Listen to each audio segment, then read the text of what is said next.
Hoy en este video te voy a mostrar un ejemplo de video musical en el cual no tardé más de una hora en elaborarlo con un Android más viejo que tus publicaciones de Facebook y la aplicación Groove Pad, la cual tiene la característica de permitirnos crear música fácilmente y sin conocimiento de diferentes géneros y libre de derechos de autor.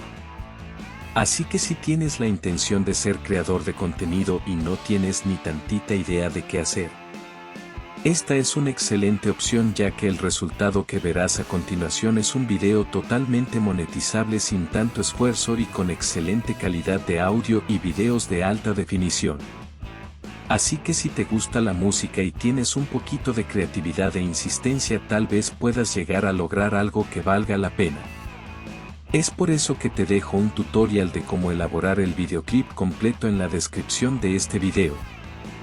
Y te invito a que te suscribas a nuestro canal y a que nos regales un like para mostrarte más formas de monetizar tus redes sociales. Que disfrutes el video.